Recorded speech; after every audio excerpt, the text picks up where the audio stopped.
ఈ రోజు ఇక్కడ ఏదో మహమ్మద్ ఆజం అలీ సో గ్రేటర్ హైదరాబాద్ కి ఎవరైతే సెక్రటరీ ఉన్నారో బీఆర్ఎస్ పార్టీ నుంచి తను ఉన్నారు ఇక్కడ. ఈయన అడిగి తెలుసుకుందాం. బేసిక్ గా ఈ రోజు కేటీఆర్ గారి రోడ్ షో ఎక్కడి నుంచి మొదలవుతుంది, ఎక్కడ ఎండ్ అవుతుంది, ఇంకా వేరే విషయాలు కూడా అంటే ఎలక్షన్స్ ఏదైతే ఉంది కదా ఎలక్షన్ దాన్ని బట్టి కూడా మనం కనుక్కుందాం. సార్ నమస్తే sir. Namaste Devji, how are you? I am fantastic, sir. How?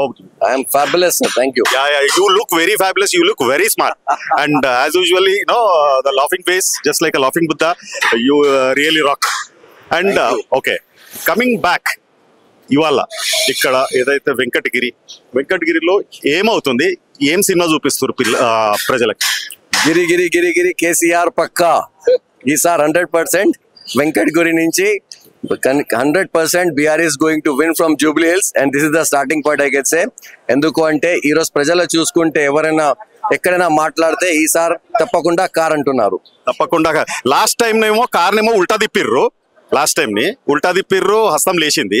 ఈసారి కార్ని మళ్ళీ యాజ్ యూజువల్ పొజిషన్ తీసుకొని వచ్చేసి మళ్ళీ గెలిపిస్తారని చెప్పేసి మీరు అంటున్నారా? See, I'll tell you one thing. కారుకు ఉల్టా తిప్పిన ఎవరు? జనాలు కదా. ఎందుకు? మోసంతో కదా. మోసం ఇచ్చిన ఎవరు? రేవంత్ రెడ్డి కదా. 1 తోలా బంగారం ఇస్తాం అని అమ్మాయితో ఓటు తీసుకున్నారు. స్కూటీ ఇస్తా అని ఆడపిల్లలతో ఓటు తీసుకున్నారు. పేదవాడికి 4000 పెన్షన్ ఇస్తామని ఓటు తీసుకున్నారు. మళ్ళా ఈ రోజు చేతి ఇట్లా ఇట్లా అయింది.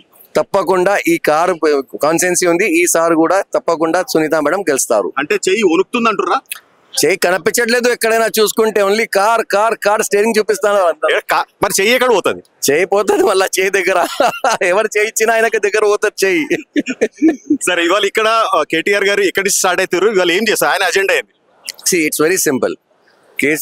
కేటీఆర్ గారు ఒకే మాట అంటున్నారు since 2 years. This is what you say, it's a constitution, and apart from that it's people's right to vote. ఇంతకు ముందు బీఆర్ఎస్ పార్టీ ఇక్కడ ఆల్రెడీ ఎమ్మెల్యే ఉంది కాబట్టి డ్యూ టు సమ్ రీజన్స్ మాకంటే సార్ లేదు మన మధ్యలో, అందుకే ఇప్పుడు సునీత మేడం కు కాంటెస్ట్ చేపిస్తున్నారు. మన అజెండా సింపులే. 2 years లో కాంగ్రెస్ ఏం చేయలేదు. ఒట్టి హామీ ఇచ్చిన 6 గ్యారంటీస్ ఇచ్చిన 420. See, I'll tell you one thing. మీరు హైదరాబాదీ కదా. 420 किसको बोलते? अपन हैदराबाद में 420 जो अपने धोखा देता है उसको 420 वादे कौन करे? अभी बोलो कौन करे? नहीं जाके मीडिया वाले का मुझसे अभी बोलो. तो 420 करने वाले कांग्रेस वाले.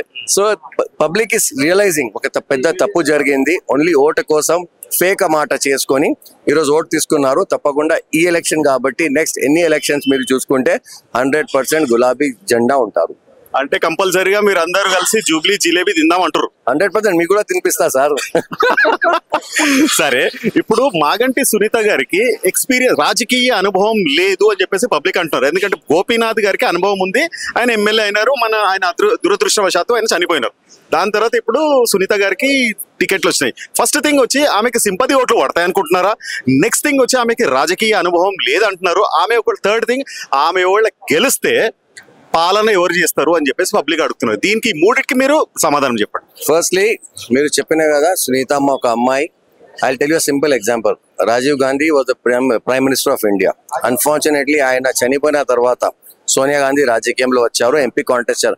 Was she aware of anything? She was an Italian at that time. Now she is an Indian. But అప్పుడు కూడా పబ్లిక్ వాళ్ళకు 100% సింపతి అది కూడా 100% ఉంటారు. ఎందుకంటే ఇది ఒక మాగంటి గోపీనాథ్ సీట్. ఆయన ఫ్యామిలీకి ఇస్తుంది అంటే పబ్లిక్ అది కూడా ఉంది. అవునా, ఒక సతీమణి 100% ఆయనకు మనం ఓట్ ఇవ్వాలి అని ఒక జనరల్. అపార్ట్ ఫ్రమ్ దట్ గెలిచిన తర్వాత every day is a new lesson and public teachers the lesson. So ఈ రోజు ఆయన రాజకీయంలో లేకుండా నెక్స్ట్ రాజకీయంలో వచ్చిన తర్వాత ఈ జనాలు ఎక్కడైనా మీరు చూసుకుంటే వాళ్ళు ఇష్యూస్ తో మాట్లాడి 100% she will get the training of that. Nothing wrong in that. She will be trained very fast and she will be a good politician very soon. So do you mean telling that this is a tutorial or a college where she will come and learn everything? See, public will teach everything. There is no need for a tutorial like as our chief. I was just talking about the area. No. So, but I have the right to speak now. Yes, you only have the right to speak and we have right to hear. No, you have the right to ask every question. So మీరు కొంచెం గుర్తు చేయాలి. మన chief minister గారు ఒక మాట అన్నారు, నా స్కూలింగ్ RSS, నా కాలేజ్ తెలుగుదేశం, నా సర్వీసెస్ వచ్చి అంటే నా జాబ్ వచ్చి కాంగ్రెస్ లో. He can do Makanti Sonita Amma, she is from a political family. She is from an MLA. She was an MLA's wife, and definitely she'll be a very good MLA in future. Okay, ఒకటి ఆమె గెలిచిన తర్వాత పరిపాలన ఎవరు చేస్తారు? She will be an MLA for the constituency. She will do the work for the constituency. Paripalana chesedi enti inla. See, she has been elected. She will be elected by the public, for the public, and she will be in the public for the service of the public. అంటే ఇక్కడ కొంతమంది చెప్తున్నారు ఏంటంటే, చాలా మంది మేము తిరుగుతుంటాం కదా, చెప్తున్నారు ఒక్కసారి సునీతమ్మ ఆ సీట్లో కూర్చుంటే ఆమె ఒక రబ్బర్ స్టాంప్ అయి కూర్చుంటుంది, పరిపాలన మొత్తం వేరే వాళ్ళు చూసుకుంటారు అని చెప్పేసి ఒక టాక్ అనిపిస్తుంది. దీనికి మీరు స్ట్రాంగ్ కౌంటర్ ఏమి ఇవ్వదలుచుకున్నారు? అంటే I'll tell you one thing. ఎవరన్నా రబ్బర్ స్టాంప్ అన్నారు కదా, you should go and ask them the question on what basis is she been seen as a rubber stamp. Let the result come. She will be an active politician. She will be best MLAs among the female right now who have here. 100% she will do work. Coming back to the only one point of BJP, you tell me where is BJP standing? ఎక్కడ నుంచి ఉంటుంది BJP? ఎక్కడైనా కనిపిస్తుంది నీకు BJP? అది మీరే చెప్పాలి నాకు. క్వశ్చన్ కి క్వశ్చన్ ఆన్సర్ ఇప్పుడు మన దృష్టితో ఇక్కడ ఏం పోటీ కనిపించట్లేదు. It's between Congress and BRS, and BRS is leading everywhere. మీరు కొంచెం సర్వేస్ చూడండి, పబ్లిక్ ఒపీనియన్ తీసుకోండి. ఎవరైనా మాట్లాడితే ఒకే మాట, ఈసారి కేసీఆర్, ఈసారి అయినా కార్ అంటున్నారు అంతే. Even we are also doing the survey. We have already done two times survey, and another survey's telecast will be tomorrow. Okay. That also you can see me on the screen. I'll do that. So that also survey I will not tell here. నేను చెప్పను, ఇక్కడ మీరు silver screen లో చూడండి. ఇంకో అదే BJP కూడా లంకల్ Deepak Reddy last time కూడా అరౌండ్ 16,800 ఓట్స్ వచ్చినాయి. మరి ఈసారి మాకు కంపల్సరీగా 5 to 10% ఓట్స్ ఎక్కువ వస్తాయని అంటున్నారు. See, everybody has the right to prachar and they are doing it. Definitely let the result come, we'll see. And you have the survey, as you said. I'll see you tomorrow on the screen and say, see, our Dev Babu is telling something. Thank you. Okay. And last and final question. This is regarding, the sharing of votes. How confident you are, బీజేపీకి ఎన్ని వస్తాయి, ఎంత మెజారిటీతో గెలుస్తుంది, కాంగ్రెస్ కి ఎంత వస్తుంది, బీజేపీకి ఎంత వస్తుంది, అండ్ ఇండిపెండెంట్ క్యాండిడేట్ సంగతి you just tell me. Can you please elaborate that? No, I can't talk on that because I am asking the votes for my party. That's what I want, your confidence level. I am 100% sure that we'll have a thumping majority with a big margin of victory, we can say. That's it. How much?